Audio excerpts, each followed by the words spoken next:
Mga katrops, welcome back ulit kayo sa aking channel Sports React PH at ngayon na ay pag-uusapan natin ang balitang posibleng pag-trade ng Golden State Warriors kay Buddy Hield. Pag-uusapan na rin nga natin ngayon dito sa ating panibagong video ang latest update sa paggawa ng trade ng Los Angeles Lakers.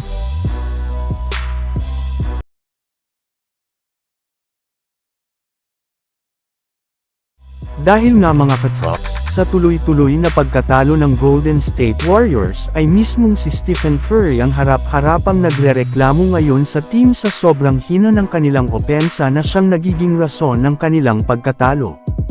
At ayon nga sa ilang mga NBA analyst, ang tunay rin naman nga talaga nagpapahina ngayon sa GSW ay ang pag-struggle na ng tuluyan ni Buddy Hield sa kanyang shooting sa mga nakalipas nilang laban. Kung siya nga ang naging dahilan ng maagang pag-angat ng Warriors sa umpisa ng regular season, siya rin naman ang mismong rason bakit sila ngayon nalalaglag sa standings ng West. Di nga kagaya sa mauna nilang laro ay hindi na nga niya natutulungan pa si Curry pagdating sa pagtatala ng puntos dahil panay sablay o airball na nga ang kanyang mga ginagawang tira.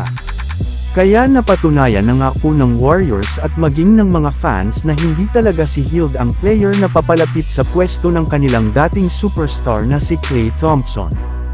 At dahil nga sa ganitong klaseng pangyayari kino-consider na nga po ni Mike Dunleavy ang posibilidad na e-trade o gamitin rin nila si Buddy Hield bilang parte ng kanilang trade package para makakuha ng mga bagong players.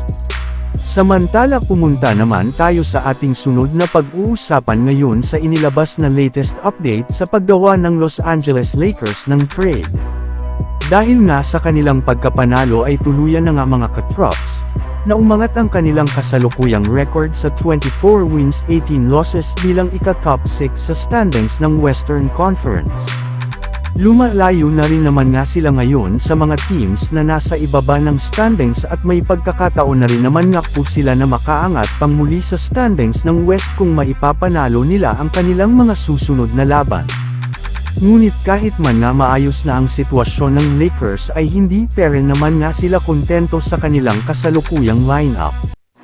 In fact, saktong 2 linggo nga bago ang deadline ay ibinulgar na nga na prioridad na nila ngayon na makakuha ng isang bigman na magagamit nila bilang kanilang bagong starting center. Ang mismong rason nga daw po bakit nahihirapan ang Lakers na ibalik si Anthony Davis sa kanilang power forward ay ang kakulangan nila ng sentro na magagamit nila bilang kanilang starter. Pero ayon nga sa ibinulgar na balita ng isang NBA insider, hindi na rin naman nga daw po mag-all-in ang kanilang team o gagawa ng malakihang trade na tong season dahil mas plano na lamang nga nilang gumawa ng maliliit na trade na magpapalakas ng kanilang lineup. So yun lang nga mga katrops ang handog ko sa inyong storya ngayong araw. Sana nag-enjoy kayo. Please like and subscribe my YouTube channel Sports React PH para sa iba pang storya at update patungkol sa NBA. Kita-kits muli sa ating susunod na video.